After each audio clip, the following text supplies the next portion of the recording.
Greetings, divine, all blessed.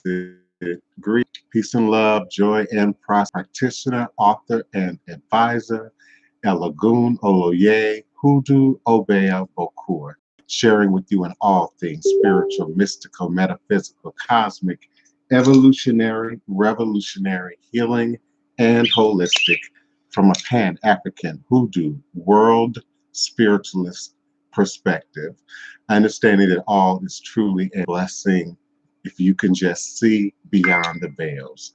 For it is all just an illusion and one of the greatest divine mysteries of this life cycle. This is my constant prayer, my mantra, affirmation, reverberation, reiteration, and it is my personal ever living reality. It is crucial to the very foundation of my understanding, my teaching, my walk, my works, my demonstration on this earth plane existence. It is how I, the Divine Prince, personally make sense out of all that we're challenged with here in our daily existence on Mother, Father, Earth. And it is how I, the Divine Prince, begin and end all my endeavors, understanding that all is truly and indeed a blessing. We can just see beyond the veils. I'm humbled and honored, for indeed we stand on the shoulders of mighty and great ancestors. I'm grateful for each and every one of you finding the time in the middle of your day at high noon U.S. Central Standard Time to be here with me, the Divine Prince, in the house of the Divine Prince. Thai Potions, Hoodoo Central, Black Hawk Voodoo in this legendary, historic, and beautiful, and most enchanted city in America, New Orleans, Louisiana. Greetings and salutations to each and every one of you. I'm going to honor and acknowledge each and every one of you personally and indirectly, momentarily. Please do be patient with me. And if you have questions, comments, requests, please do type them in capital letters in the chat box. That'll make it easier for me to see them. I do wear glasses, so I need you to type them in capital letters. Periodically during the show, I hope you don't mind, I will be using my glasses in order to make sure that I'm staying on track with my material in terms of what I want to talk about today. And I do want to talk about dreams, the nature of dreams, and the nature of spirit. It's almost difficult to the nature of dreams without talking about the nature of spirit. So they kind of go hand in hand. So I do have some notes that I'm pulling from. I also want to be able to see your comments as they scroll here on the screen. So please type your questions, comments, requests in capital letters. I'd be more than happy to acknowledge you. In the nature of dreams, I'm often asked about dreams, dream symbolism, what dreams might mean, what dreams may be suggesting, the projection of dreams from one person to another. There are practitioners such as myself that can project dreams to people, that have been accused of inhabiting dreams that people have had, and creating almost poltergeist-like events, scenarios that exist not only in the dream state, but then have some lingering effect in what we consider real world time, waking consciousness, if you will. And so there is a nature of dreams that is interdimensional, that is cosmic, that is universal.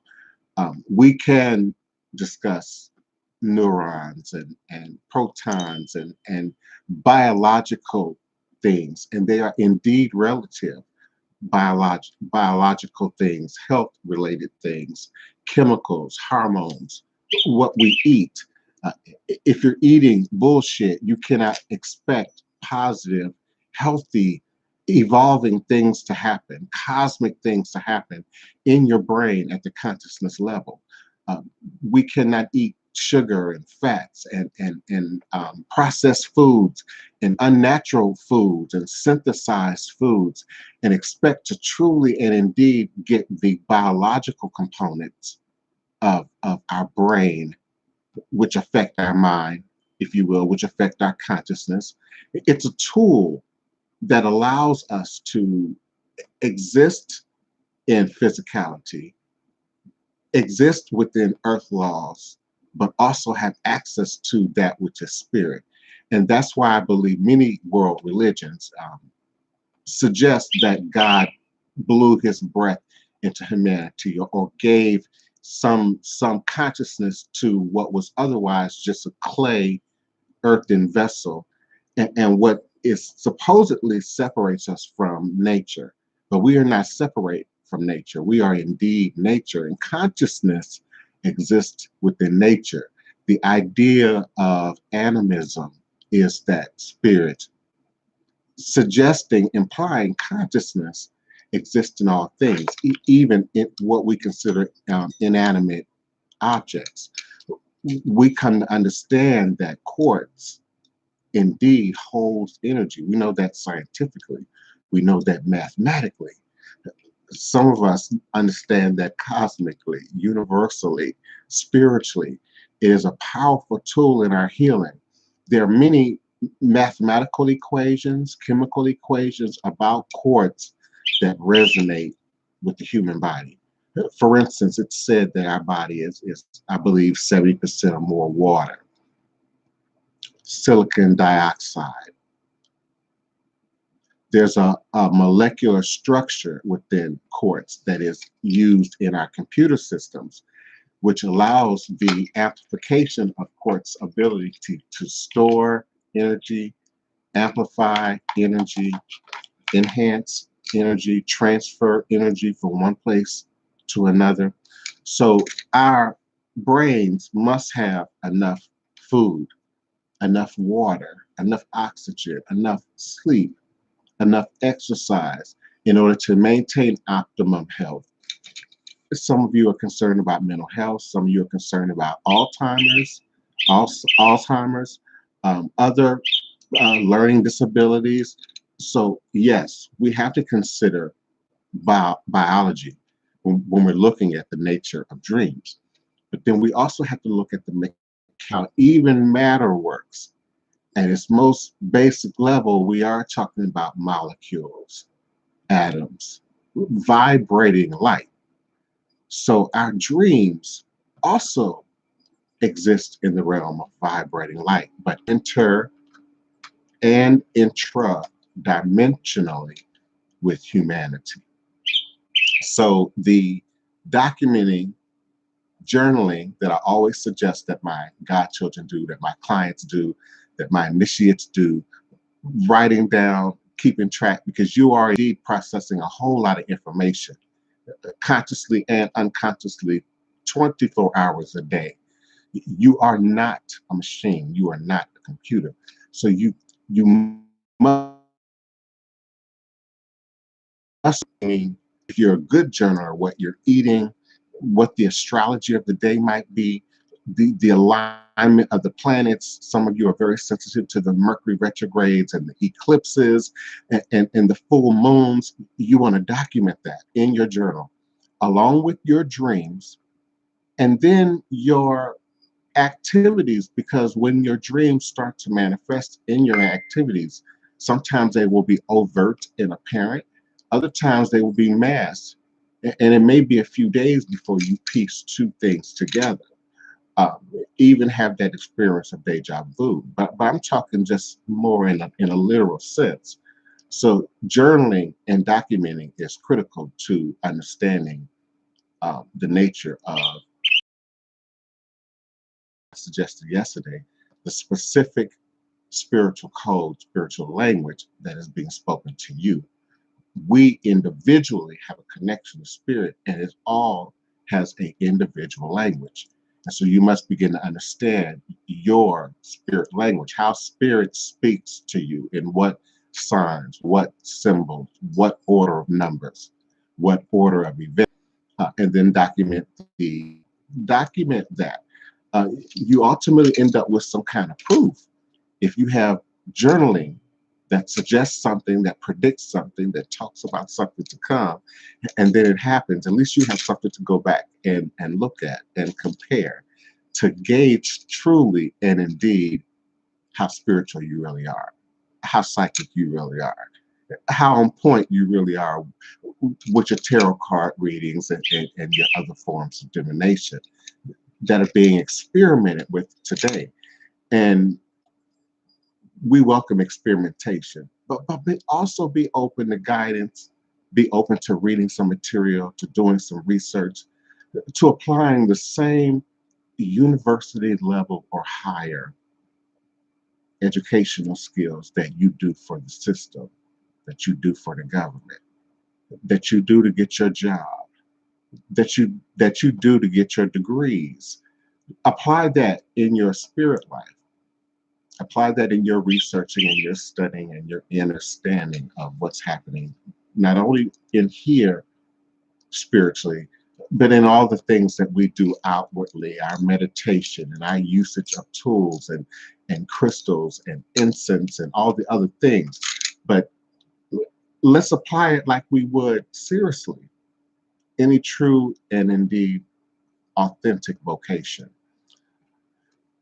I love hip hop artists, lyricists, MCs, griots, spoken word artists, poets, because they already have an innate ability to connect emotionally what's happening and put them into words, put them onto paper. Now we have to look at what plane, what vibration are we drawing from?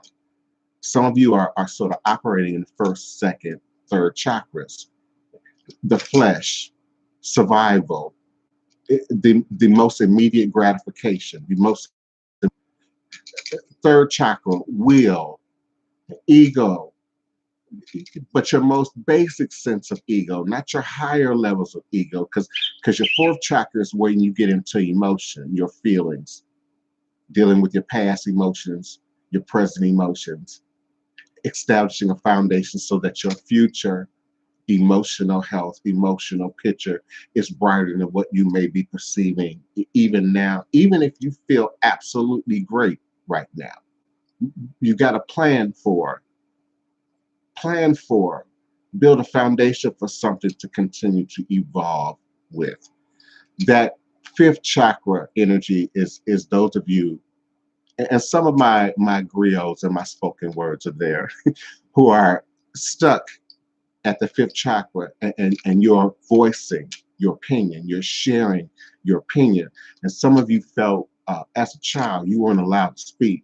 Someone always interrupted your thought pattern. Someone always said that what you said was not valid, was not relevant, was not important. It's a grown folks conversation.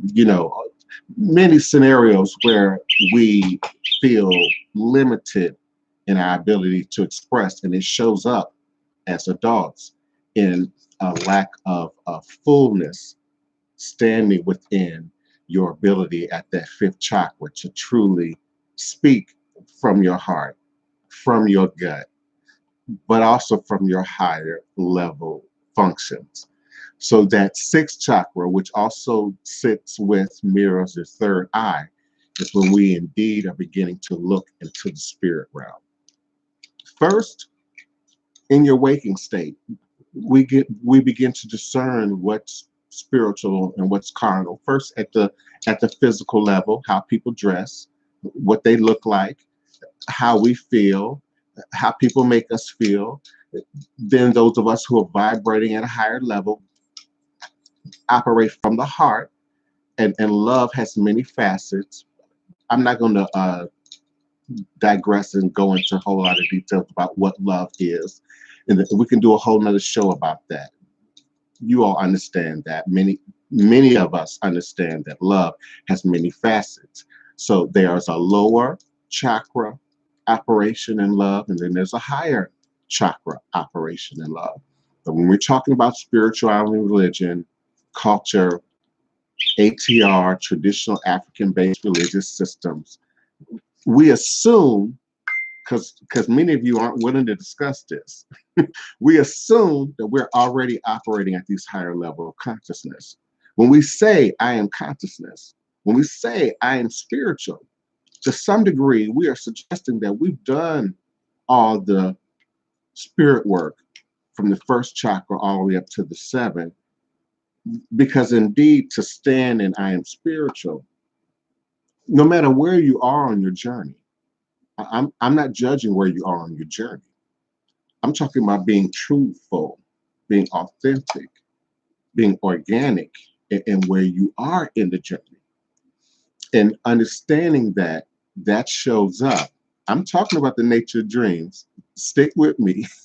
Understanding that that shows up in your understanding, not just your understanding of, but your understanding of what spiritual is and where you are in that process. That is going to then begin to show up in your dream language.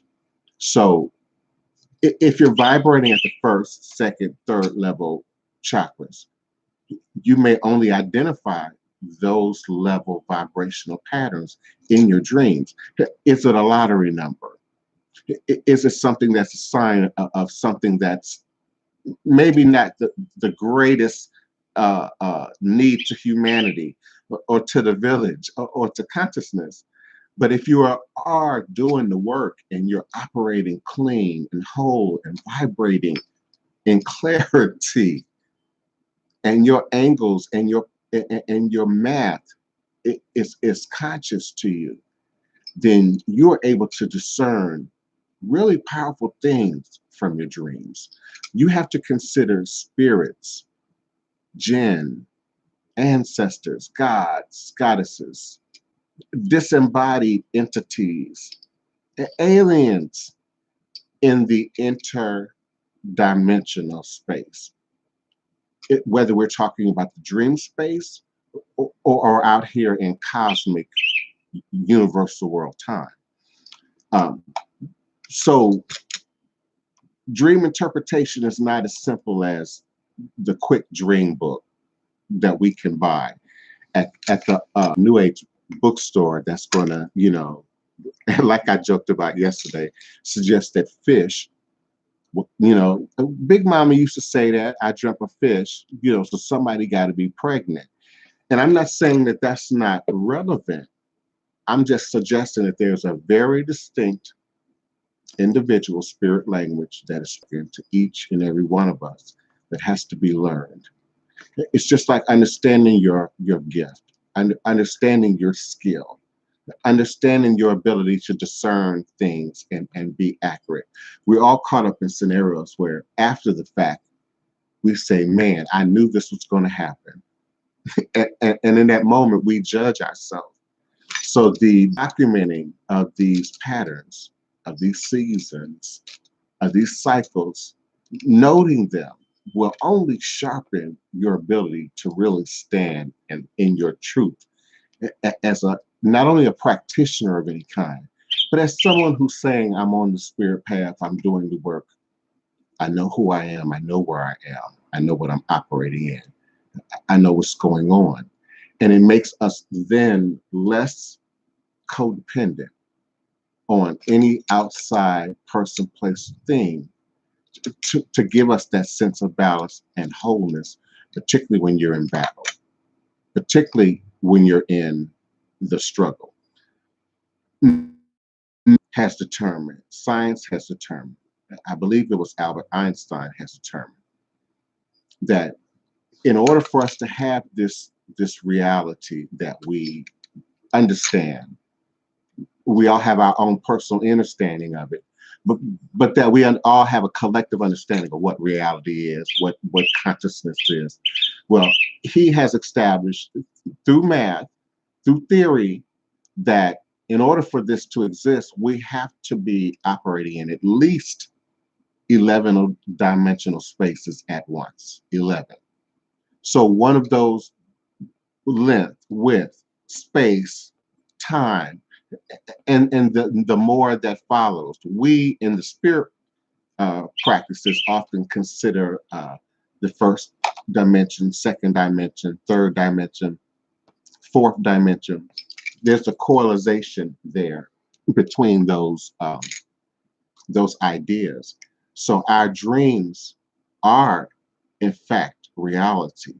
They just exist in a reality beyond the one that we operate in at any given moment of the day. And there are opportunities to pull from that reality. Just imagine that reality as a building with many windows. And so there's an opportunity to pull pieces, frames of that reality into this earth plane existence. And some of that shows up as what we remember when we wake up in the morning. And sometimes it's vivid and it's whole and it's full of color, and we recount every detail. And again, journaling is critical because many of you say you don't remember your dreams. Or once you wake up and the kids are in your head and the spouses are in your head and the responsibility of the day is in your head, the details of that dream begin to disappear like vapor, like incense, like smoke. And you consciously have a memory of the fragrance, and that fragrance becomes familiar to you. But that particular moment in time space, that smoke now has dissipated. So waking up, and for some of you, I know that's a challenge. You're gonna have to budget that into your schedule. So waking up and giving yourself at least 15 minutes to just lay there, to just lay there. And I know many of you don't have that luxury. That's why being a spiritual healer, a spiritual practitioner is more than a notion, okay? Because it's a lot on your plate when you're operating in it authentically.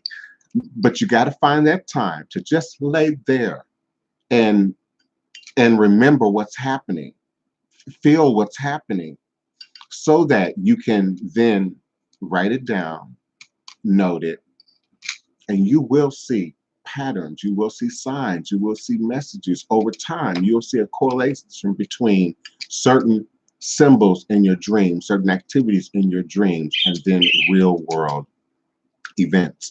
I know I always say I don't want to just talk, and I've talked 20 minutes without putting on my eyeglasses. See what questions are being asked in the chat for being present today, in the past, and also in the future. Understanding that both the past and the present all exist in the moment, in this present moment in time space. The past is a dream now. It's a memory, if you will, not a dream, but a memory. The future is a dream, is the dream, is the vision, but it all exists only in this reality in which we inhabit in this moment in time space. Again, understanding that we exist in at least 11 dimensional time spaces at once. Just like we have 7 chakras in this one body, we are operating in at least 7 dimensional time spaces just to be whole, just to be human, just to be a part of humanity. And yes, I'm suggesting, if you don't already know, there are indeed more than 7 chakras. It's just that, as always, commercialism, tourism, capitalism, pop culture tends to reduce things down to its most common denominator. What's the quickest way I can disperse this? Often for a resource, for a price, but what's the quickest way I can package this and sell this to many people? And that's fine, but often we don't do the inner work. We don't do the study. And so there are indeed more than just the 7 common chakras that we often think about, that we often talk about, that we often refer to. So I'm going to go to the chat. So I'm going to put my glasses on for a minute, and I'm looking for your questions and your comments, of course. And of course, I honor and greet the great God and Goddess that each and every one of you are. I honor and greet the great ancestors that stand behind you, to the left and to the right, the great spirits that stand on your head. I welcome each and every one of you into this space, into this place. I am humbled and honored by you for being present. I'm not going to try and read everybody's name. Often I can't pronounce everybody's name. I don't want to be disrespectful to anybody's name. I will acknowledge you. Um,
I think for many of us, particularly those of us born in America, to make sense of getting into some of these systems because there's often this language barrier, um, geographic um, locations, leaving the country, going to another place, all the dynamics of that, but just how to ask and how to connect with. It's really as simple as building a relationship. So I honor you, and please do check your email, check your spam, maybe.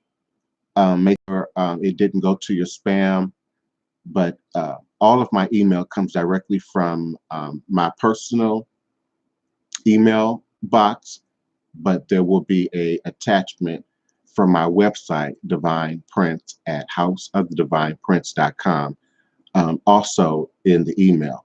So just check your box again, George. I did respond to you though, absolutely. I'm responding to everyone right now. I never ignore email, never. So if you feel you've emailed me and didn't get a response, I'm either overwhelmed, on set filming something in ceremony or ritual, or technically there was some kind of glitch, and just try me again, and I'll be glad to respond to you.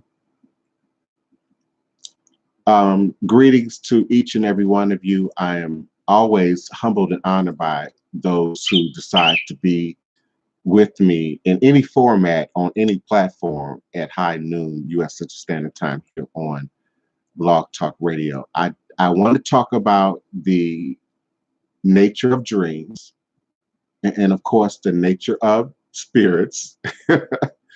Adventures of Truck Driving Diva. Yes, I do. I got to put my spectacles on in order to see what's going on. I still haven't figured out how to make this chat bigger, if that's possible at all.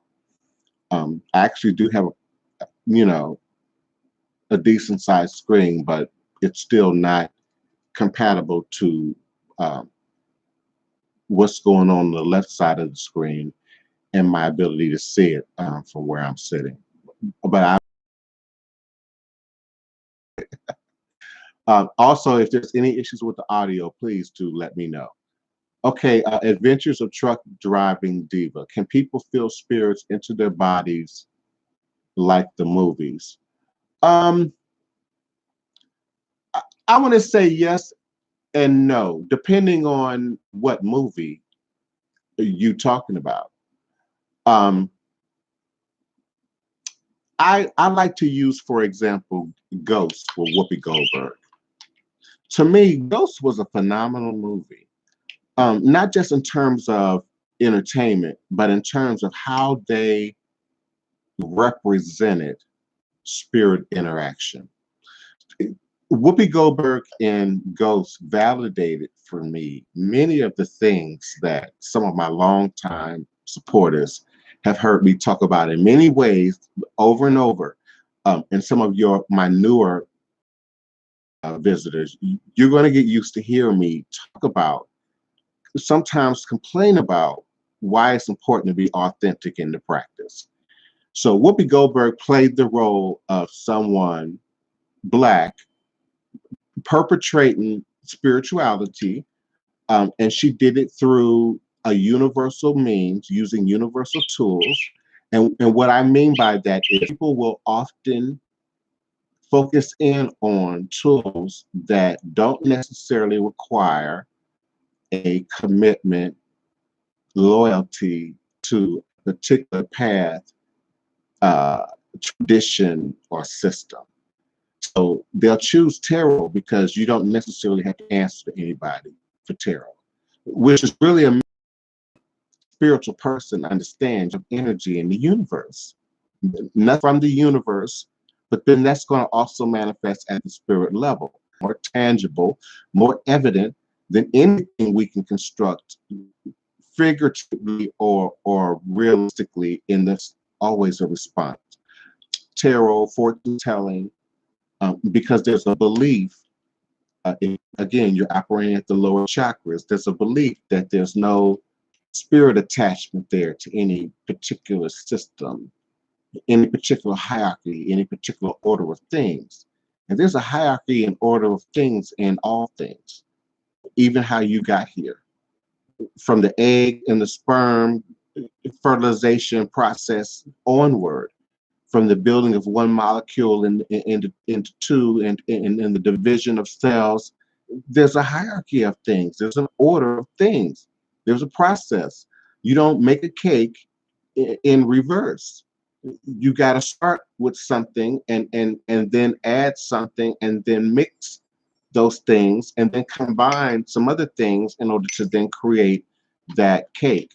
So it's a misnomer. It's a falsehood to think that, I can just become a reader and I'm just going to start with, what I know. I might not know a whole lot, so I'm going to just use cards and crystal and burn a candle. Um, but I'm not hurting anybody. That's the belief. I'm not doing any harm. That's the belief. But the reality is that in this interdimensional space that we exist in, these intra-dimensional spaces that we exist in, all things exist. If we can think it, another Einstein, I believe, theory, believe it, conceive it, envision it, picture it, it's already real somewhere.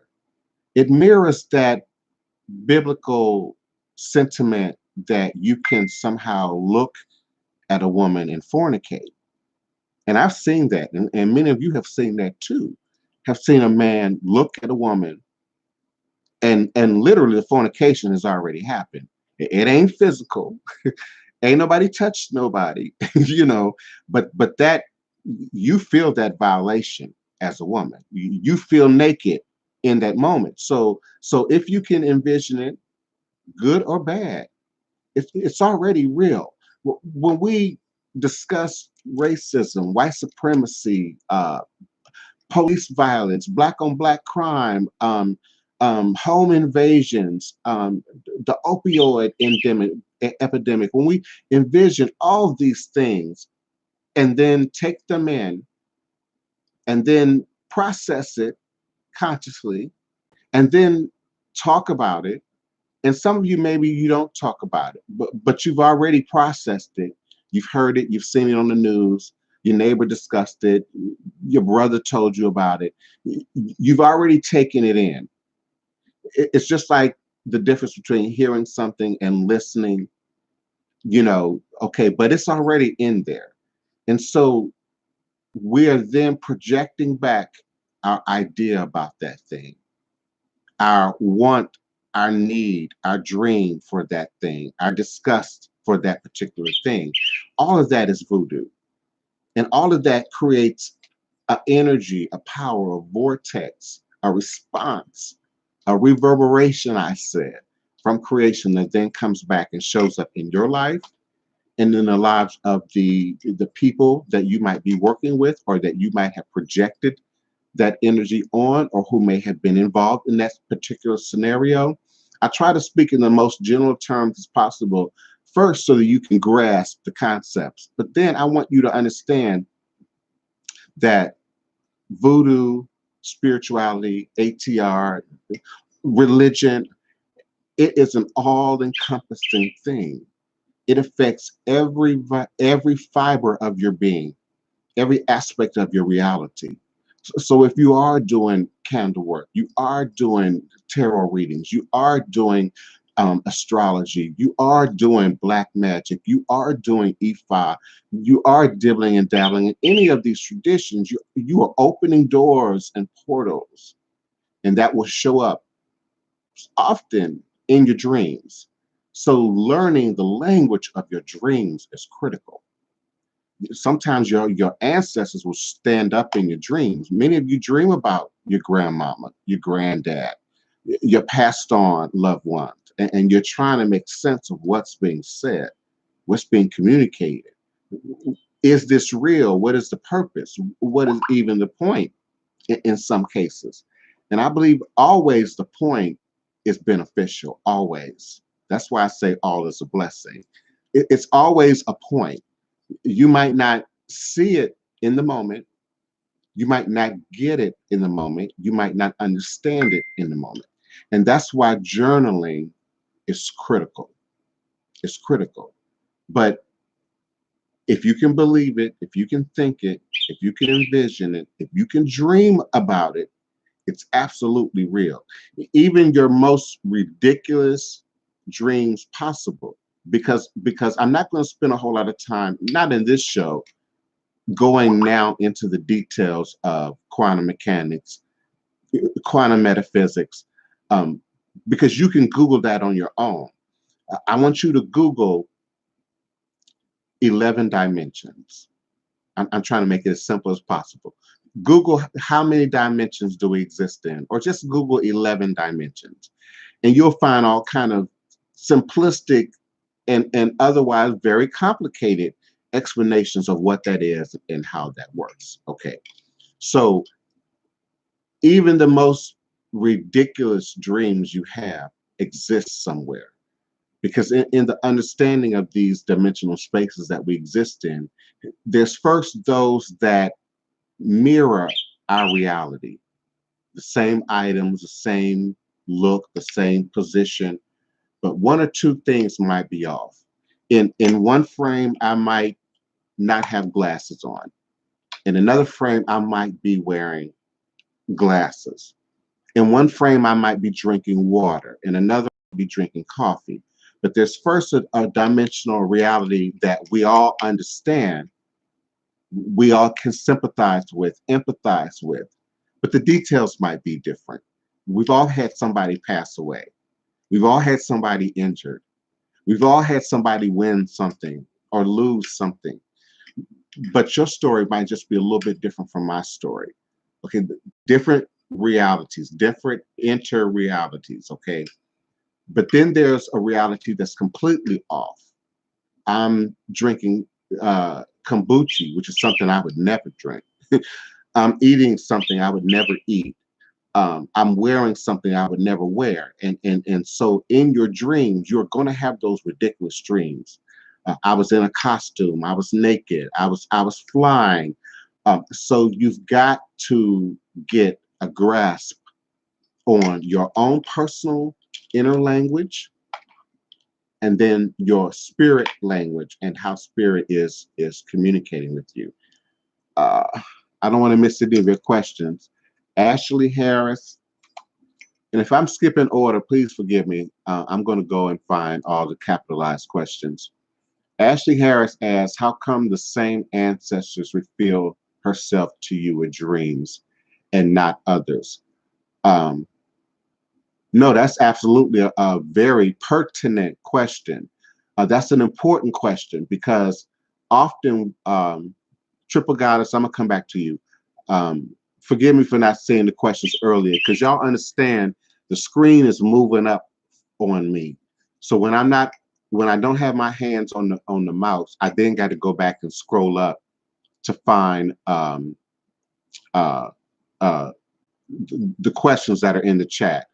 Um, Adventures of the Truck Driving Diva. I appreciate you. Even if I don't respond, keep typing your messages about the audio. Eventually, I'll get it and I'll get it together. I hope the audio is straight right now.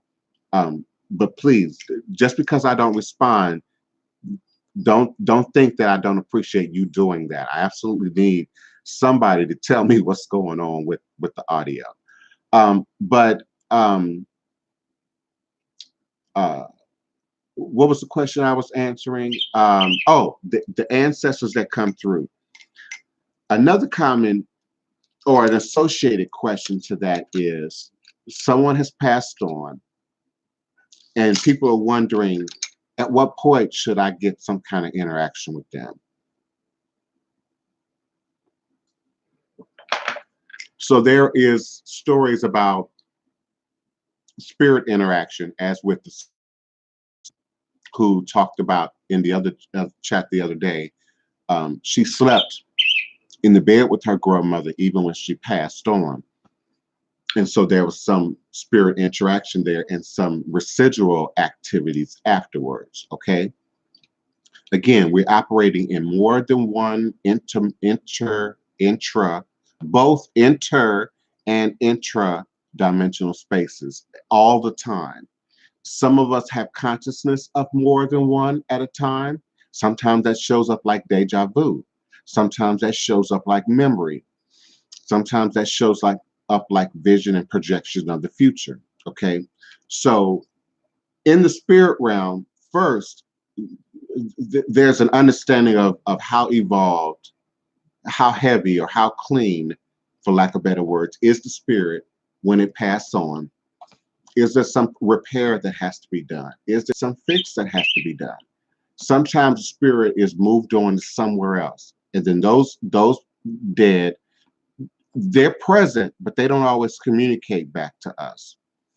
There are other spirits in the family who were strong elders, who were strong when they were living, who were mighty when they were living. And so they too are mighty on the other side. And they will often stand up as a griot, if you will, for the family on the other side. So people will come to me sometimes for the ancestral reading and divination, and one or two or few family members will speak for the entirety of the family. Some family won't speak at all. Some family are too recently passed on to speak, or some family were too young even when they passed on to speak, like an instance of babies and infants that passed on, but have now evolved to a higher thing. Sometimes we evolve to a higher level when we pass on. And so that coming back, that commitment to earth, that commitment to humanity is not quite the same. It's present, it's always present because it's going to exist in our DNA. Ancestral memory exists and is passed on in our lineage through our DNA. So those ancestors are forever present. But the idea of who is speaking through or how many are speaking through and why just those.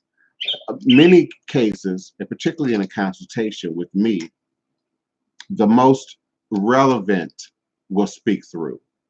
What's most important will speak through. And that's why it's careful to make a distinction between psychic reading, fortune telling, feel good consultation versus truly tapping spirit. Because often when you're seeking the consultation, you want what you want to hear. You want a fulfillment of what ideas you already have, the dimensional space that you already exist in.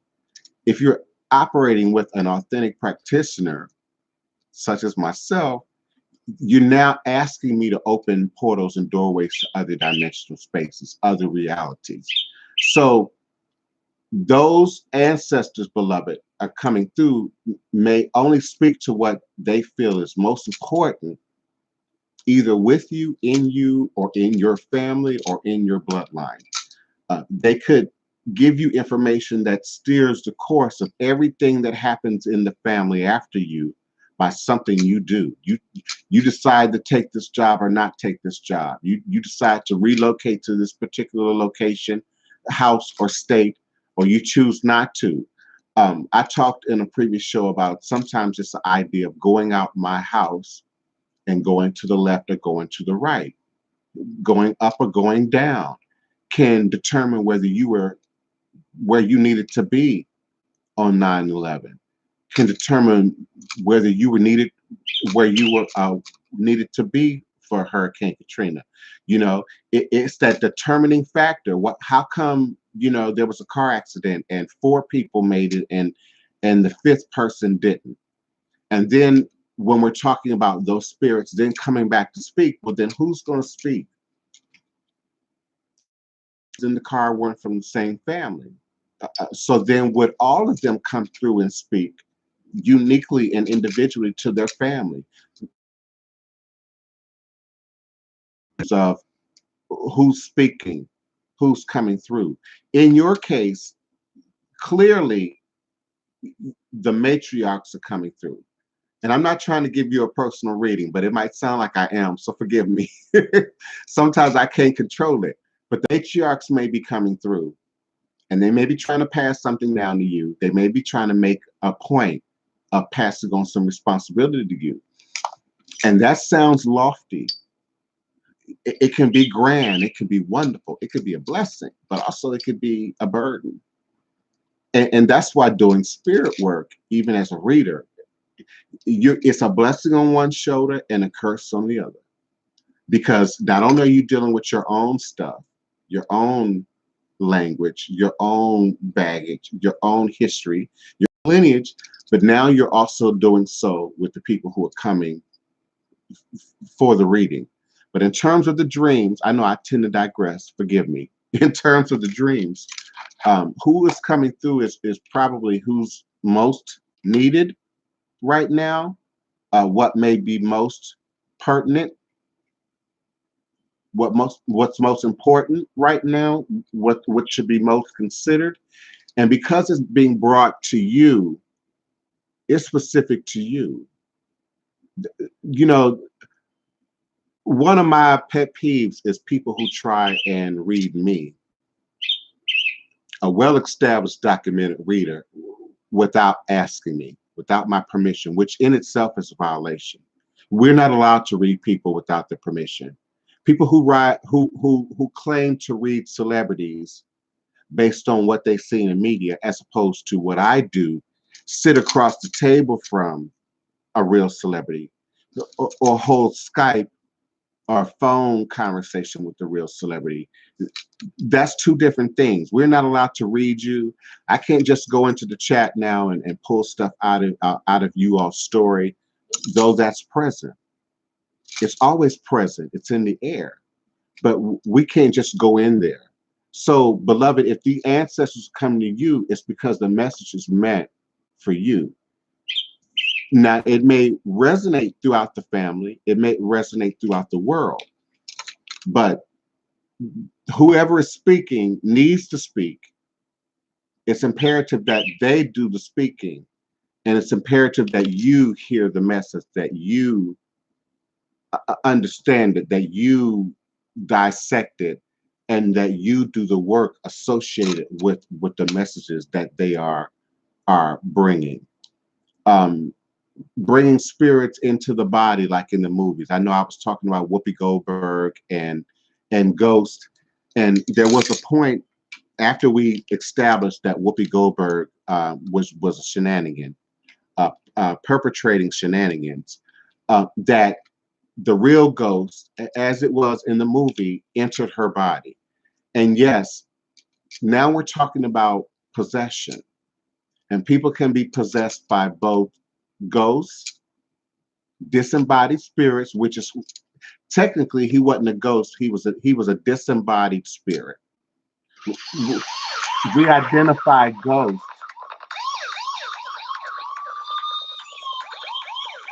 Come on. We identify ghosts and disembodied spirits just a little bit differently. A ghost can be tied to a particular person, place, or thing or event, and will, what we say, haunt a person, place, or thing associated with a particular traumatic event or a positive event, but some profound occurrence.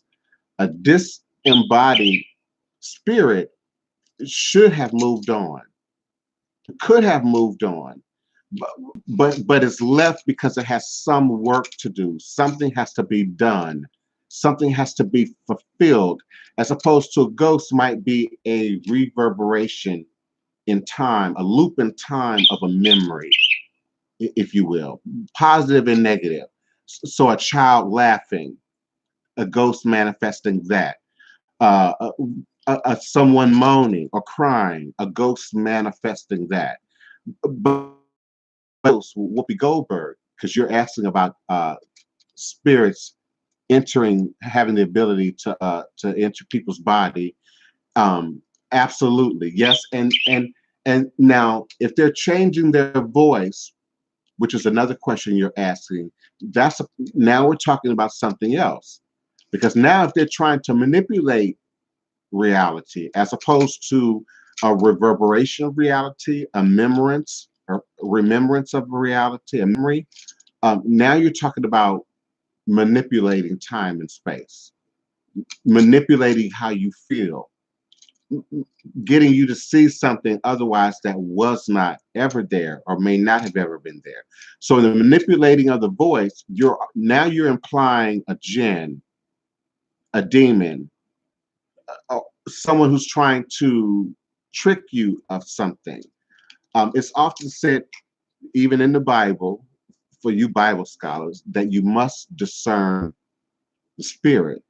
Even in a dream, you must discern what's being said, who's promoting it. Is it chemical? Some people say, oh, it's just chemical. It's what you ate last night. You went to bed on something bad on your stomach. That's absolutely relevant. Okay, but then when we get into interpreting what is being presented, even if you did eat some pork and go to sleep on it, now the imagery itself is coming from somewhere. They can only take what's there. I remember my mother, many of you know my mother is a well-known evangelical minister, used to say, the devil can only do to you what you allow. The devil can only say to you what you choose to hear, what you hear. The devil can only show you what you want to see. So you've got to test the spirit. And so indeed, if it is a jinn, something negative, their intention, the motivation will be present somewhere in the choosing, in the options of what's being presented to you. But in the terms of what we're talking about dreams, we're almost always looking at messaging from the spirit realm, and in the interference of dream. I know I suggested that early in the show and didn't talk a whole lot about it. People being able to go into your dreams, being able to project dreams to you and on you, it's still a mirroring. The ability to do that is a mirroring back of something that's already present. So you already got a fear. So the voodoo priest is able to amplify that fear, just like with the quartz crystal, can amplify that energy, multiply that energy, project that energy, particularly with specialized quartz. This actually is specialized quartz. This is called a laser wand, a laser wand. And it's a unique, even more specialized laser wand because some of the facets on it I may not be able to actually show you on camera just because of the limitations of technology. But this has more than one termination, more than one point. I know that's kind of blurry. I'm not sure I can fix that at all. So you're just going to have to envision what I'm describing. But if you can see how the light is hitting it at the tip, there's actually more than one termination. There's one there that looks like a pyramid. There's another one there that looks kind of rugged, like a mountain. It's multi-terminated on the end. There's at least 10 different individual distinct points. There's even a plate here in the front that's what we call a tabular crystal. A tabby crystal is sort of wide in the middle. This is a tabby crystal, and if you can envision this and just scale it down really small, that's what that plate is there at the top, that's sitting just above, below those terminators right there. And it's just like this. It's just much, much, much smaller. So we're talking about tabular. It's wide in the middle as opposed to narrow like this laser wand. That's a tabby quartz. And tabby quartz are used for communication, to amplify communication across space, across time, between people, between dimensions. That is the unique purpose of tabular crystals. So the laser wand not only has multiple terminations, but it's also got this tabby plate, which amplifies interdimensional communication. And so specialized quartz does something particular. And with this, I'm able to do more multitask, which in itself is an illusion. That's another story. But I'm able to do more than one energy pattern, interfere with more than one thing, communicate with more than one thing. But the purpose of a laser wand is to project. It's to send something out. It is to project something. We often think of laser surgery, laser technology. It's about the amplification of something. And then in this case, sending it out to multiple sources, multiple people, multiple targets, multiple projects. So the spirits that come through that are now changing their voice on you are operating to manipulate time and space, manipulate your reality. And those should be taken a little bit more seriously. Not that any ghost or spirit that shows up, whether in your dream or reality, should not be taken seriously. I think all dreams should be taken seriously. I'm not saying you should panic, but all dreams should be taken seriously because indeed it is the spirit language that is being communicated to you and specifically for you.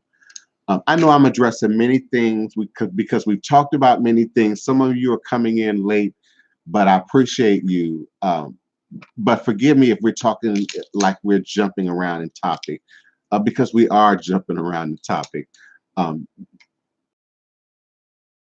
Again, as a practitioner, my mind is constantly doing more than one thing and operating in more than one space at a time.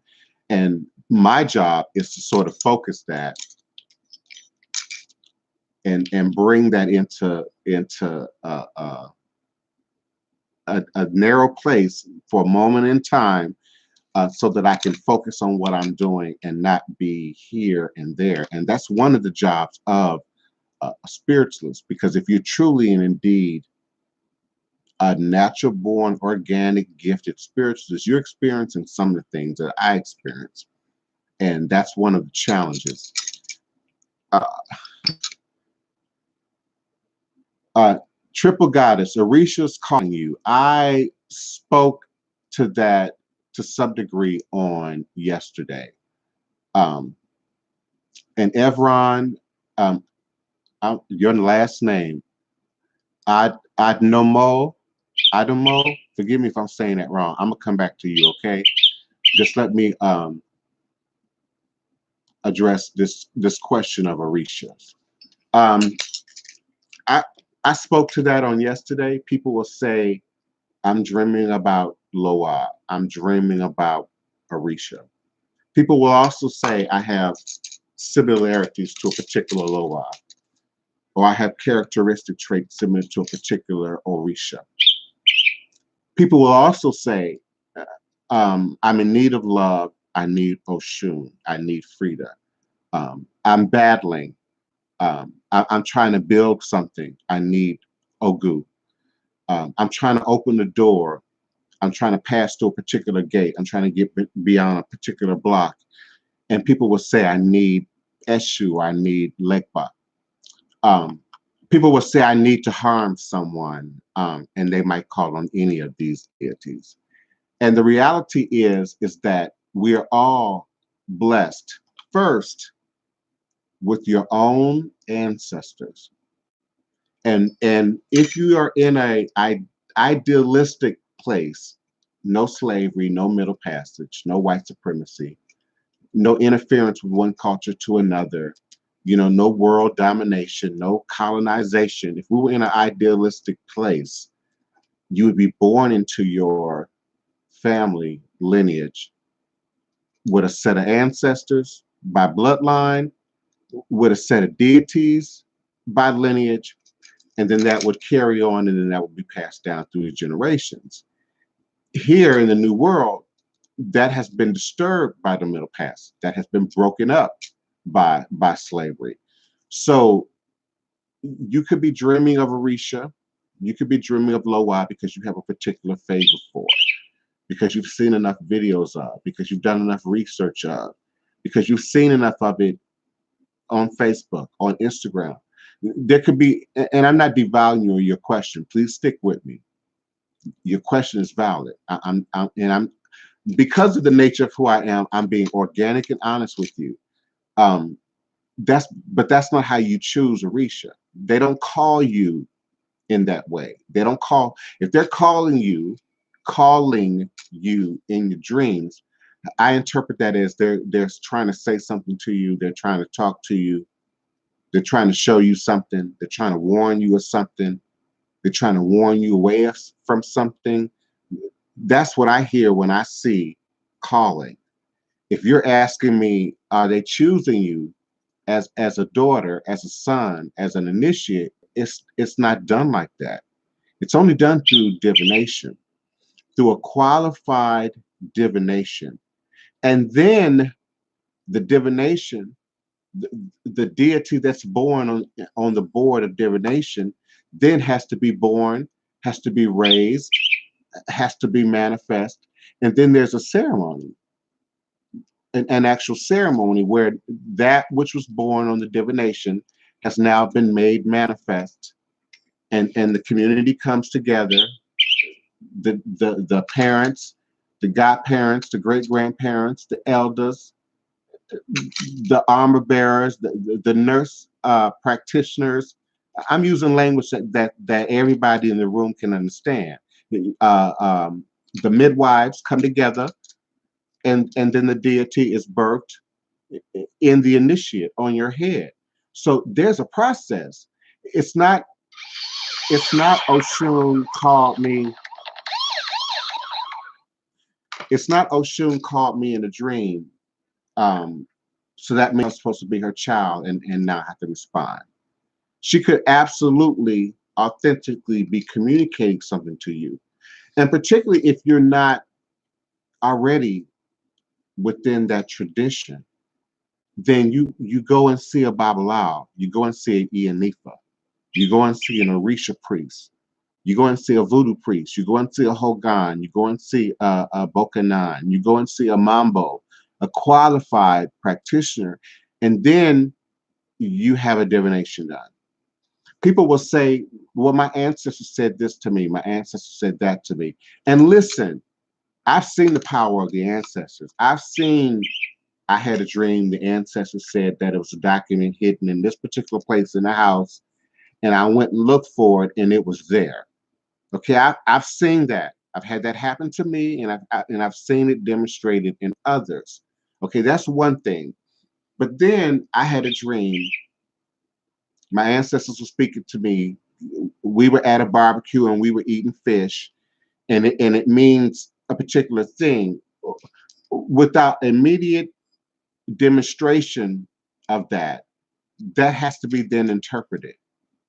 Um, just like speaking in tongues has to be interpreted. You don't speak in tongues for the nature of hearing you speak in tongues. God ain't interested in hearing you speak in tongues. The spirits ain't interested in hearing you speak in tongues.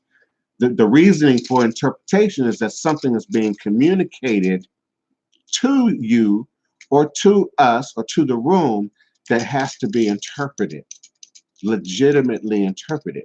So the Loa and the Orisha operate in the same vein. Spirit speaks in a language. My mom also used to say, God speaks in a soft, still voice. And I found that to be true. It's not as loud as Orisha. It's not as loud as Loa. Not as loud as even lower spirit forms that inhabit the earth, that inhabit your flesh.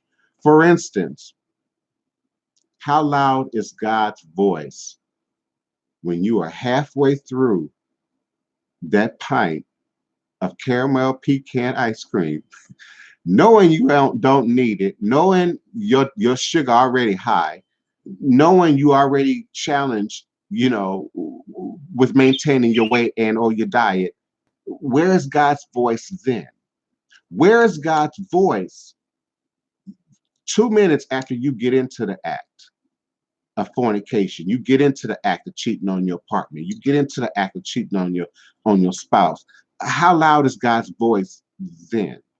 So here in a practical way, what I'm trying to say, God's voice, God speaks, as my mother taught us, in a soft, still voice. So you have to be still. You have to be calm.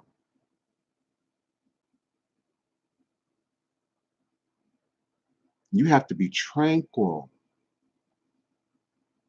to hear God, to hear Goddess, to hear from the Most High. We sit at the shores of the river, the shores of the ocean, and listen beyond the waves for the voice of the Most High.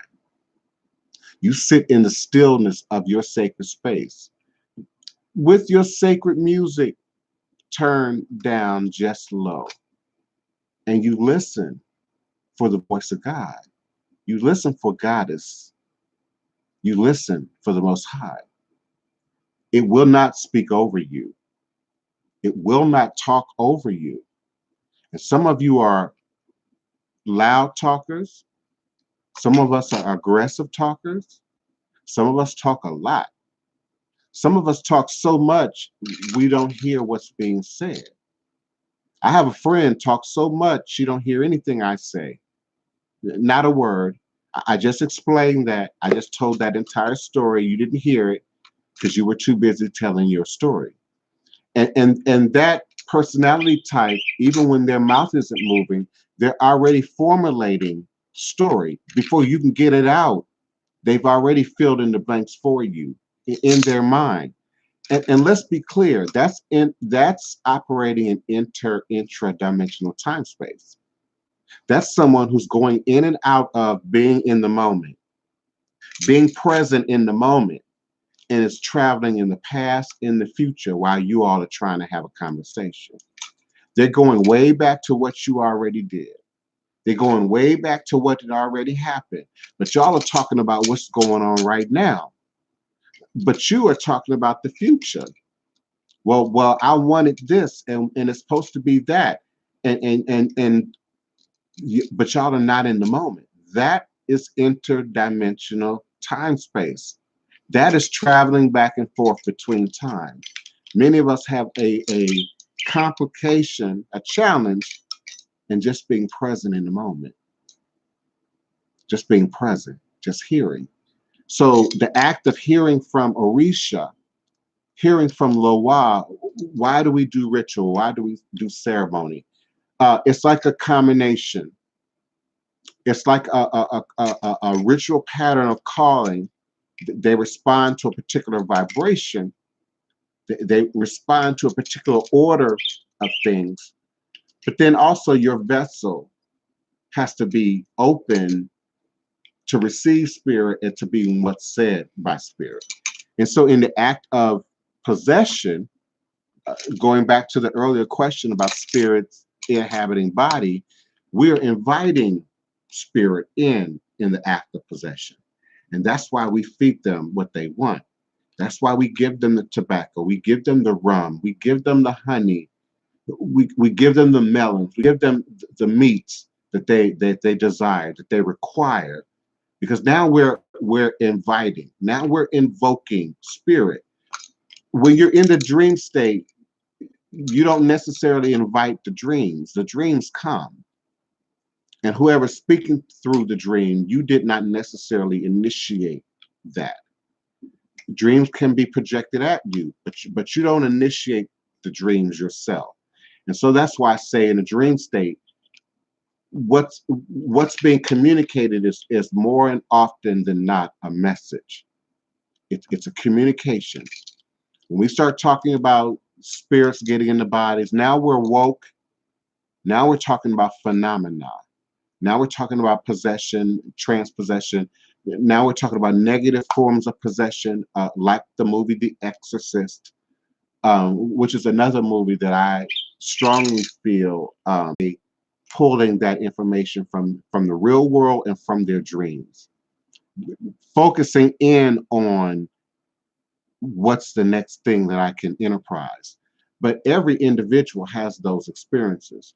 It just may not be your focus. It might not be your interest. So that spirit, that energy enters your consciousness and then departs, fades away like vapor, smoke, and incense, like I suggested earlier in the show. So you should write down your dreams. You should write down weird experiences. If you have time, if indeed you are a truck driver, you might not have the time, but I would keep track of the moon cycles. I would keep track of where you are in the astrology. I would keep track of what you're eating, perhaps.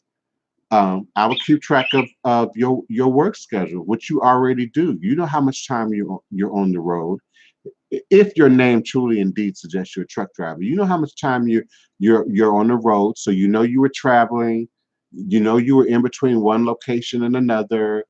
You probably remember, I stopped here and ate this. If you develop stomach flu, you would have to do that. If all of a sudden you felt you had food poison, you would have to figure out where I was, what I did, what was going on.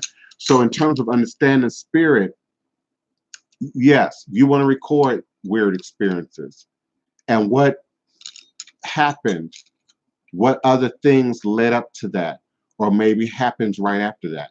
Um, you have to go at it like a scholar, like a true student of yourself, studying yourself, better identifying yourself. Yes, I appreciate all questions about DNA ancestry. I strongly suggest DNA ancestry. I'm not here to promote or support any particular DNA company. I also promote more than one test. There are some discrepancies in the test. We can discuss that in another show. But I don't think that it all outweighs the need for and the value for what we can do with that information, what you can do with that information. Um, I appreciate each and every one of you. If you have a question, do type it in capital letters. I'll be more than happy to respond to you. Adventures of a Truck Driving Diva. You had a question and now I can't find it. You asked me something about. I'm having a little bit of difficulties getting this screen to do what I needed to do when I needed to do it. So give me a second. Yeah, I'm not going to end the live stream, not quite yet. I'm just trying to figure out where my questions are. And I know you had a question about DNA, and now I can't find it.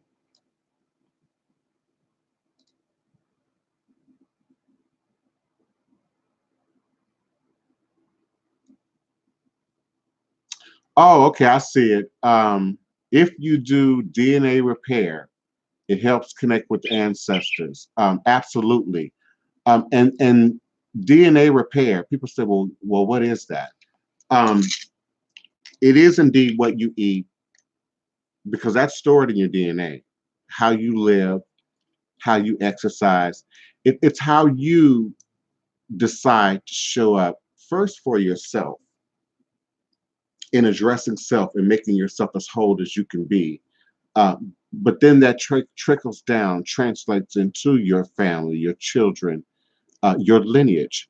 So indeed, DNA repair is possible, is effective, is responsible, and can help to put it into the generational curse. I decided that the curses would end with me.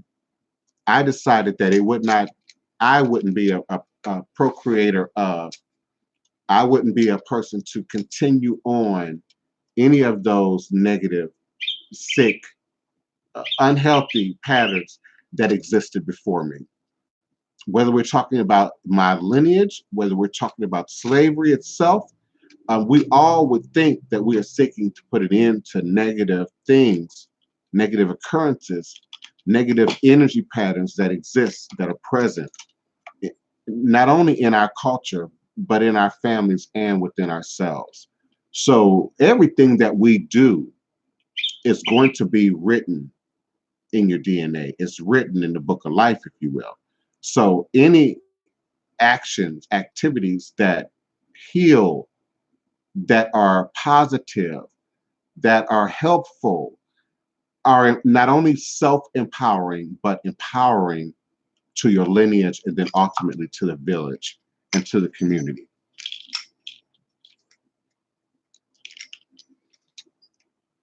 I'm grateful for you all being present. I'm grateful for your support. I wouldn't be able to do what I do without your support. I wouldn't be able to maintain the voodoo space or the masking Mardi Gras maroon Indian space.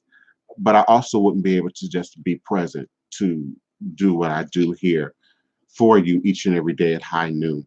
And I do invite you to send your support by way of PayPal. I'm still not very secure in understanding the YouTube donation button. Several of you have used the button. I'm grateful for those of you who've gotten back with me and have helped me along with that and have provided detailed information about how that works and your own confusion about how that works. So I don't want to discredit YouTube or the donation button. Maybe I just don't get it. But I appreciate your support. Directly PayPal me, the DivinePrince. PayPal me, the DivinePrince. And if you can't remember that or you don't understand how to navigate the PayPal, go to my website, www.houseofthedivineprince.com. There you will find not only a PayPal donation button, but a listing of my services, some basic understanding of what some of my services cost, access to my YouTube channel, access to my Twitter channel, access to my social media, all that can be found and located and connected to and intersected with by way of my website. I see my numbers are beginning to drop just a little bit. So I don't know if you guys are getting bored with me. I don't know if the show is too long at 1 hour and 22 minutes, but I certainly do want to address your questions, comments, and requests. I don't want to leave anyone out. No, Triple Goddess, I don't have Cash App. I personally don't prefer cash. I am a professional, and it's not a judgment of anybody who uses Cash App. Um, I've worked hard to legitimize myself in certain ways, in certain systems. I do pay taxes. Uncle Sam knows I'm a voodoo priest. My mama know I'm a voodoo priest. But some of these newer apps are just hard to work with. And then when it comes to me documenting what I'm doing, uh, it's hard for me to work with. So I prefer PayPal, beloved. I absolutely do prefer PayPal. But no, I'm totally in the dark about even how to work with that application. People do see Get A. People also see the Grim Reaper, Yoel Adams. People see dead people all the time. Um, the question is, are you aware of it? The question is, are you understanding why it's happening or what is being said to you? But Gede will indeed make an appearance. And I don't mean, you know, show up like an apparition either. Um, Legba will speak through people. The Orisha, the Loa will speak through people. The dead often will speak to people, particularly if you're in duress and grandma's trying to get a message to you and you ain't hearing. So the old lady who lives next door might say, baby, I love you, and pass on grandma's message in a way that you sort of receive. But I discovered even in my 20s that I couldn't walk through places like Manhattan, New York City, Los Angeles, without what society would say are crazy people, mentally ill people, um, changing their behavior in my presence. So they might be talking gibberish 1 minute, and then all of a sudden they say something really profound and often specific. And it would happen when I was always with someone else. It could happen when I'm alone, but what would be the point of it happening just when I'm alone, other than to impart a message directly to me, something that I needed to hear, that I needed to interpret, that I needed to digest. And then that doesn't need to be broadcasted. That then does not need to be posted on your Instagram. But it would happen often when someone was with me, usually someone who was also spiritual, or maybe someone who was spiritual curious. We say bi curious, spiritual curious. Okay. So they needed proof, they needed evidence of spirit interaction. And so the wino, the homeless man, the bag lady would all of a sudden change their conversation and say something very specific and pertinent to us or what we were talking about or what we had discussed earlier in the day, as a way of showing up, manifesting. Thank you. I appreciate all of you all who are trying to contact me right now, but I would prefer that you send an email to DivinePrince at houseofthedivineprince.com with a detailed question, comment, or request, and I'll respond. Um, and I know, because I can see and I can connect the dots. You in the chat, so don't call me while the show is going on. But spirit will speak to you, and that's why it needs to be discerned. Gede will show up in people. Legba will often show up for me in people. We know Legba shows up as an old man or sometimes as a little child, and will speak a truth. The child will speak profound, complicated truths that you know the child shouldn't know or has not necessarily been exposed to, or the child don't know you from Adam, house cat, and will speak profoundly directly to you. So yes, Gede, as well as a host of other spirits, deities, powers, can show up and speak in a very direct way. Um, yes, of course. Now your comments, please don't capitalize your comments, just your questions. Um,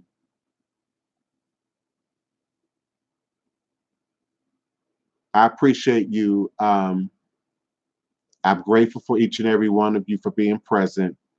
I'm not hesitating. I'm trying to read the questions and separate them from the comments. Um, some things I don't need to like repeat and say out loud. Can you discuss, and then it's gone.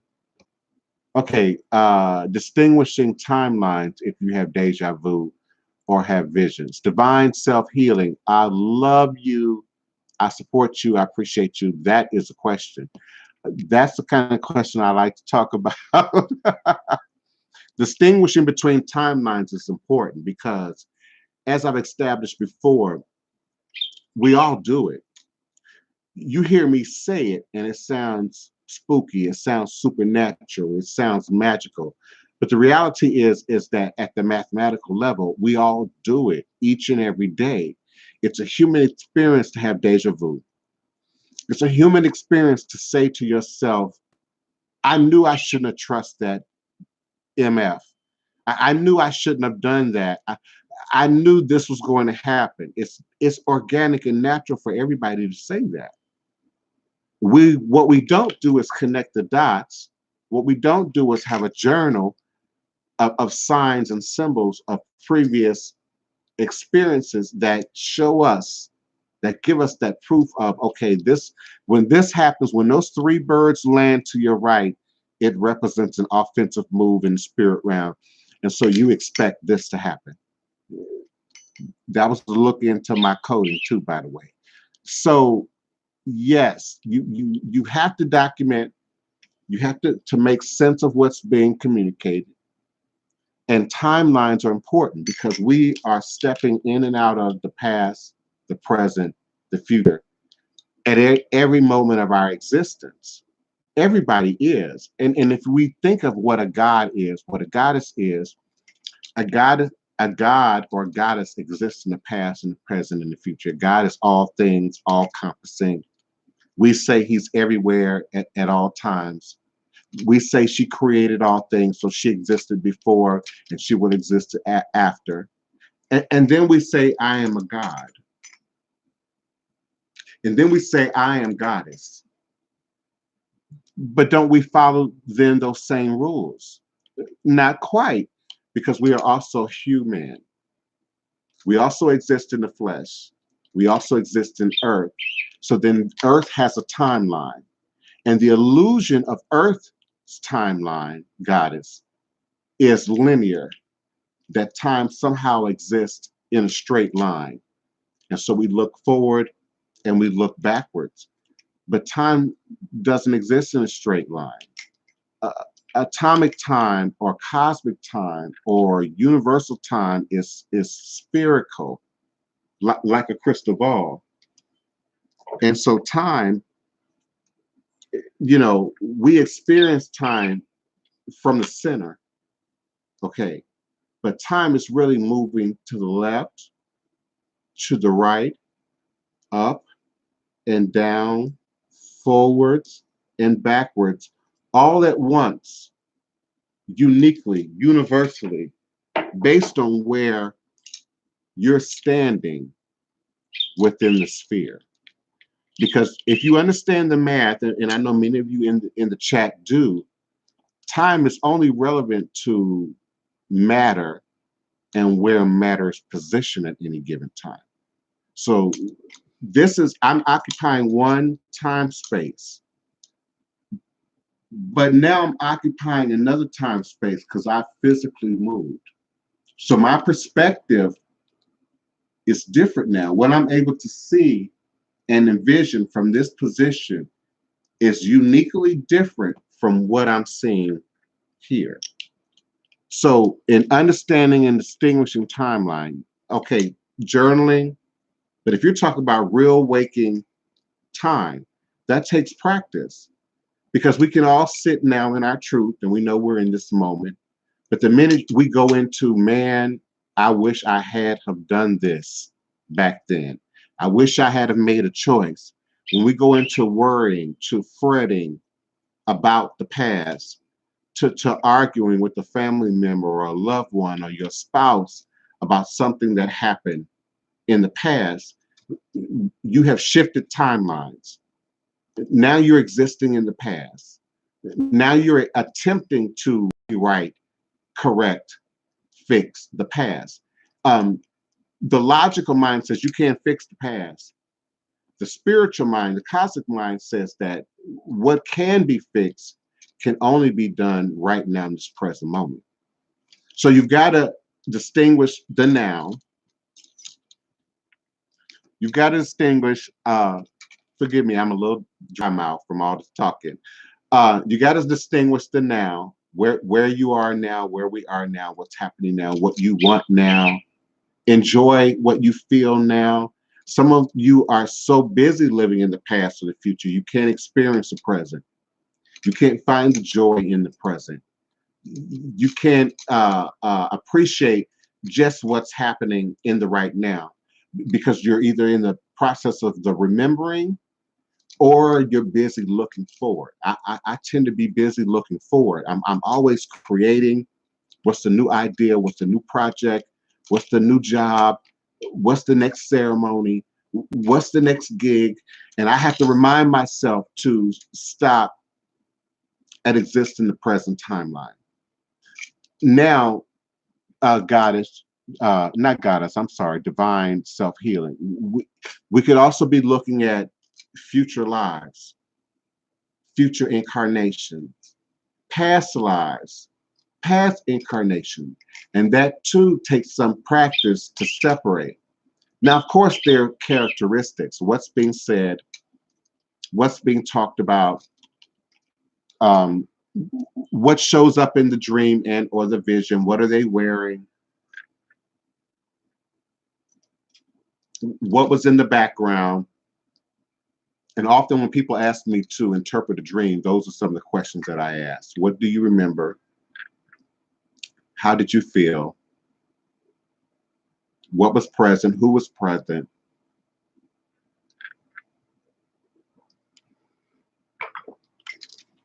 So at the most basic level, you want to, in my journal, I had the date, the time. Even when I do the show, I know the date, I know the time, not only in, what is it, Gregorian, how do you say it? Not only in Western time, but then I also do it in Voodoo time. Many of you Ifa practitioners and Voodoo practitioners should understand that there's a 4-day ritual week in West African traditions. And so I also mark that time. And then I mark the moon time. Astrology is a form of time. Where are the positioning of the planets at any particular time? Where are you geographically located when you are writing the journal entry? So there are many ways to mark timelines. And if I'm not being clear enough or specific enough, give me a follow-up to your question in capitals, divine self-healing, and I'll be even more specific. But that's what I do in terms of my journal, and I mark that. And absolutely, if there's a major event, heaven forbid, a tragedy, a calamity in the world at that moment, I also mark that because it can be a sign of a particular pattern of things occurring at any particular given day or time within the timeline. If you remember the old Star Trek, Captain Kirk, that was a critical element to the show, was him marking and keeping the timeline. So indeed, it is a journal. It is a grimoire. It is a spiritual book of your life. Um, and so the more committed to it you are, the more detailed it's going to be. The more aspects of things that you're going to write down, because as I stated, time wouldn't exist without matter. And so it is greatly affected on where you are, where matter is positioned at any given place and time. The things that are on that side of the room, that are in that part of the house, that are upstairs, are operating in a different space and time. What's downstairs, what's in the basement, what's in the back shed, and time. Venus, the planet Venus, is in a different timeline than Earth. The moon mirrors Earth, accompanies Earth, but marks a different cycle than Earth, marks a different cycle than the rest of the cosmos. So the more detailed you can be, the better. If you're in a state of trance, that's different. If you're in a dream, you're trying to determine time and space. That can be complicated. Am I in the past? Am I in the future? And some of you dream very vividly in that way. And so you've got to pay attention to the details, what's around you, what's being worn, what the colors are, what's being said, in order to be more specific about the particular timeline. Rainbows are a powerful tool that exists in both legends and mythology. Vanessa Rogers, they also show up in crystal. There's a particular specialized quartz that we refer to, and it could be any form of quartz and or crystal, because you find it in amethyst. You can find rainbows in citron, but we also find rainbows in the natural world.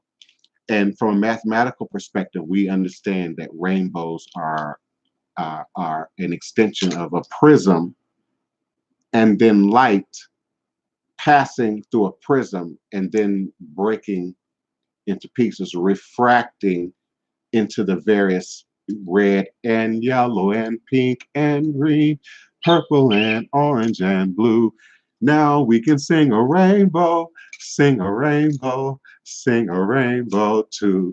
I remember that song. So it refracts into the various rays, and we see what we see. Earth has its physical nature because of vibrating light. And so we see the glasses as black because of the amount of light passing through it, because of where we are positioned. Some of you might see them as another color. Some of you artists who paint, who work with color, understand that it ain't just black. There are several shades here at work. There's light bouncing up here, so there's a different color up here. So rainbows are an activity of some form of a prism, usually glass or quartz or water can help to produce a rainbow. CDs have a rainbow because CDs are made of liquefied quartz. And so light passes through the CD. You can hold up CD disc and the light will pass through it, but you will see the refraction of the rainbow. And so the rainbow are my elders taught me the rainbow are a visual appearance of frequency. So if you bend the CD a little bit, the rainbow moves on you, right? And the colors might change position, right? If the sun is in motion and the vase with the rose in it is just in the right position, it's going to refract a rainbow in the room. But as the light moves or the vase is moved, then the rainbow colors are not as visible or disappear or not quite in the same order. So everything that we see, as I suggested, whether it's in your dream or your waking state, it's nothing more than vibrating light. And that's why it's so strongly held in in spiritual practice. It's not just the thinking at this level. at the head level, because what we see has to pass through the prism of our mind. And so the rainbow exists not only in the real world, but it's an extension of um, what we understand, what we perceive. The colorblind person, for instance, might not see all those colors, might not see that order of color.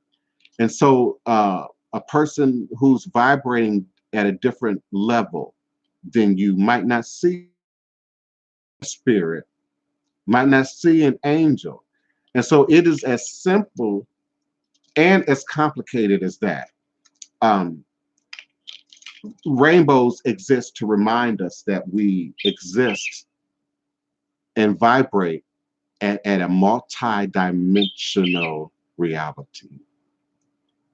Linda, I'm not even going to try to pronounce your last name. I'm an attempt, but I'm not trying to be disrespectful. Um, Ingese, I'm going to say your last name is Ingese, Linda Ingese. If I'm wrong, please forgive me. You're asking about a dream. You saw an old man telling me, okay, you're going to have to send me that in an email. I see an old man and a woman, and there's a talk about a calabash. And as I said earlier in the dream, every individual has a unique spirit language, has a unique coding. So I need you to email me, DivinePrince at houseofthedivineprince.com. I'm going to need your birth date. If you know what time you were born, if you don't know what time, was it day or night, I'm going to need a geographic location. And then I will better be able to make sense of what you're saying. I appreciate you, Divine Self Healing. I appreciate everybody. Thank you so much. And those of you who are sending me donations, I am humbled and honored. For indeed, I starve for the voodoo. Often I starve for the voodoo, and people don't understand that. I starve to mass Indian. So I'm grateful. It is humbling when you know, do that without my provocation. It's extremely humble. I appreciate answering your questions. This is the longest show we've done all week. I'm dehydrated. I'm sure you all can tell by my ashy lips. So I need to stop and get some water and something to eat and replenish this body so that I can continue to do what I do and continue to do what I do for Voodoo. I appreciate each and every one of you for being present. Linda, I absolutely want to address your questions. So please send me an email to DivinePrince at houseofthedivineprince.com. I'll be more than happy to address your dream more specifically. I want to implore you and invite each and every one of you to continue to dream, to live, to be present, to stand your truth, to speak your truth, to find your truth, to understand that it's okay not to always be clear about what that is, but to be honest about it. First with yourself, and then with those around you, and with the universe, and with spirit. Some of you are asking of spirit, imploring spirit, petitioning spirit for something without doing your work, without addressing your homework, without carrying out what we call in Yoruba, in Ifa, in Lakomi, in Santeria, Ebo. And sometimes Ebo is the cow, the chicken, the goat, the sheep. But often Ebo is personal work. It's inner work. It is getting your divination done. It is aligning your lineage. It is doing your ancestral duties. It is doing your inner work, paying attention to your dreams. Your dreams often show up when we're not paying attention. Your dreams often show up when you don't have time. Your dreams will often show up when there are pertinent things that you need to look at. that you need to address, that you need to pay attention to, that you need to seek some answer to. So pay attention to your dream. The dreams are critical to the ability to create and recreate your reality. Understanding that all is vibrating light, all is consciousness. So our ability to create and recreate our reality, to rethink our way into a place that's more in balance and in tune with what we need and what we desire. That's what dream interpretation is really all about. And as I said, probably first and foremost in the show, it's hard to talk about dream without the nature of spirit. The nature of dreams is the nature of spirit. And so whether you are spiritual, whether you are religious or non-religious, whether you are atheist or conscious, it is dark matter. It's about the nature of the unknown, the unseen, from a scientific, mathematical perspective. And so they understand that there's something out there that's dominant in the universe that can't be measured, that can't be seen, that science can't map and make sense of. And so I say, and Voodoo says, and spirit practice says that that is the realm of magic. That is indeed the realm of spirit. And it is the gift and the ability to be able to move that around, to manipulate that energy, to direct that energy, to bring about that which we need, seek, and desire. And we all have access to it. You got to fine tune it. You got to be willing to exercise it. You got to be willing to do the work. You got to be willing to accept guidance when guidance shows up. When guidance shows up profoundly, miraculously, you're looking for an answer, you're seeking a solution, and then guidance shows up, you got to embrace it. You got to take it. And spirit speaks loudly, strongly, aggressively. But many of you are believers in God, believers in Goddess, believers in the Most High. Understand the Most High speaks in a soft, still voice, and it won't shout over you. It won't talk over your understanding. It won't compete with your ego. It won't debate with your understanding of what spirit is. It's going to project what it knows spirit to be and wait for you to see and accept that and embrace that. I am here to be a part of that process for you. I am here to assist you in your endeavors. I'm here as a result-oriented practitioner. Difficult, blocked situations of every type and endeavor. I have a documented footprint. Documented footprint. I didn't just buy a deck of tarot cards yesterday and start doing this today. This is not die. This is real.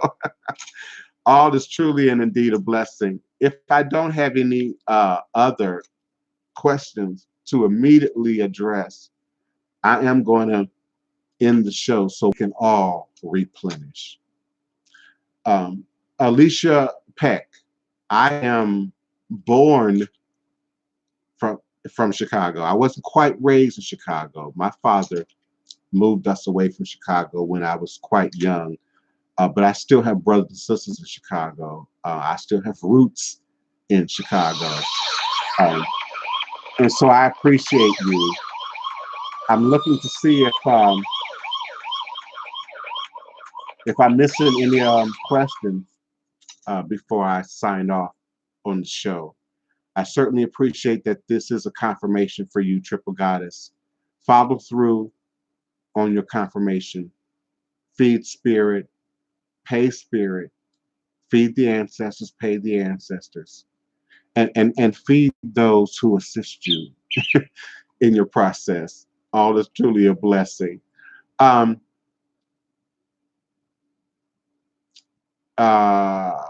Braxton, your question is, if you already had a reading, can you do again with someone else? Absolutely, you can do a reading with more than one person. But here's the thing. Some people are addicted to readings in that they're constantly looking at it, constantly looking at it. And maybe they're looking at it with people who aren't qualified to give them instructions, homework, how to fix it, how to repair it, how to change it. Some people are just psychic and that's it. Some people are just readers and that's it. And so they can see, I see the bird flying through the sky, but they may not necessarily know what it means. Perhaps they can interpret, but they can't tell you how to get there, where the bird is going, where the bird came from. And that's why I stress who I am. I'm a qualified, authentic practitioner of voodoo. I am psychic. I can read. I can do tarot and do tarot. Many of you have had tarot from me. But once you start going from reader to reader, it gets complex because what are they telling you? What kind of homework are they giving you? What kind of timeline are they giving you? My timeline is 30 to 90 days. I asked anybody in the room who's ever come to me, my timeline is 30 to 90 days for fulfillment of, or at least a manifestation of confirmation that that thing is in motion. So once you start going to more than one reader, you're also going to get what I suggested in terms of what time is. Time is different based on where you are. You might be California. It ain't 1:54 in California. You might be in New York City. It's not 1:54 in New York City. You might be in Italy. It's not 1:54 in Italy. So when you start going from reader to reader, not only are you dealing with what is their experience, how were they instructed, how were they taught, how long had they been doing this, what is the accuracy of their record, all of which can be found documented for me online, by the way.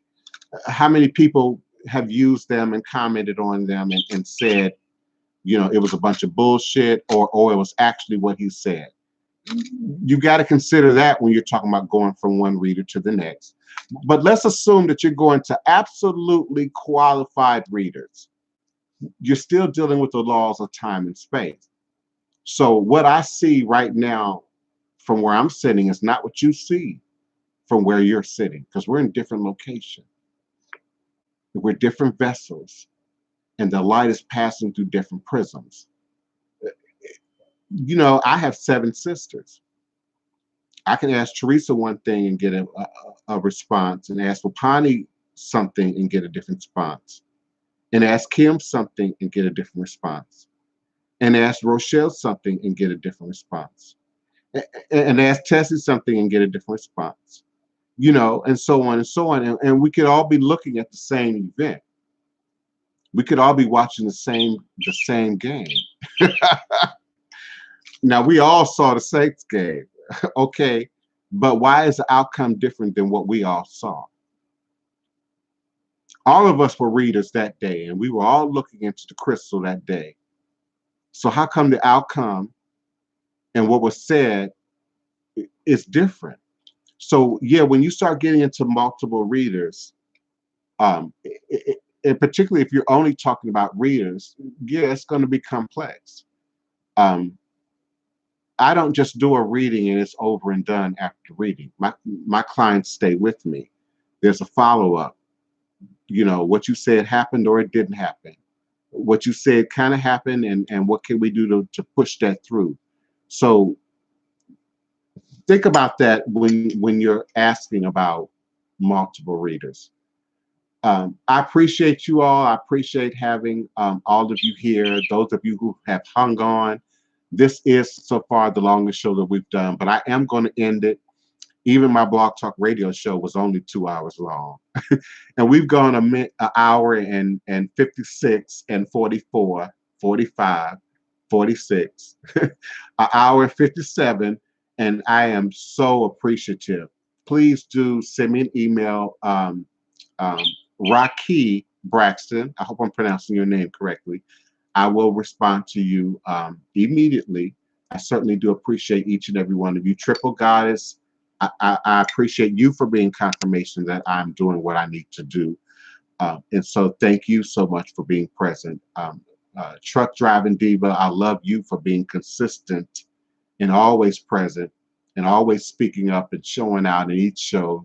You help me to maintain energy and to keep the show moving forward. Linda Ngese, please do email me. I want to talk about that because you could be talking about Legba, you could be talking about Bayron Samdi, you could be talking about an old man.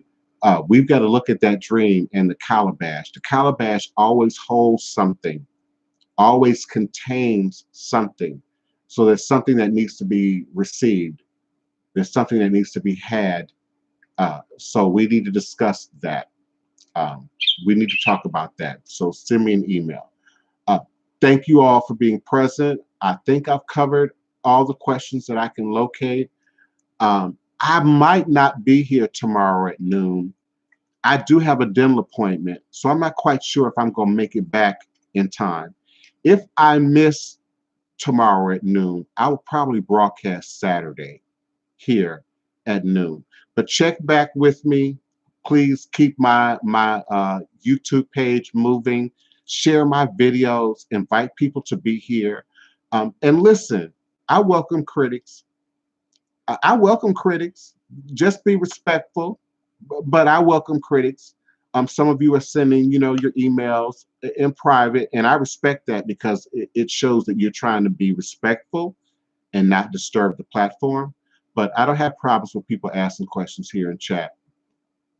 I'm open to that. I'm open to debate. I kind of wish we could divide the screen into four, and I invite at least three of you to come in, and we would have a lively discussion here in this space. But I also like the opportunity to share, to teach, to motivate, to inspire, and to welcome you to come home, to come back to what's you, what's in you, what's for you, what was created by you. It's in your DNA. The ancestors are calling, the ancestors are screaming, the ancestors are shouting, the ancestors are pushing people now to do and to stand up and to represent 24 hours a day. And I am here with you and for you. I do have a few spaces left today for complete reading. Also for anyone interested in initiation divination. Your initiation would start with the reading, and then that will be in motion officially today. I do have a few openings today. So if you want to get it in today and you're concerned about me being at the dentist tomorrow, just shoot me an email. Until next time, remembering that all is truly and indeed a blessing. Respect the voodoo. Ashe, Ashe, Elasti, Ashe.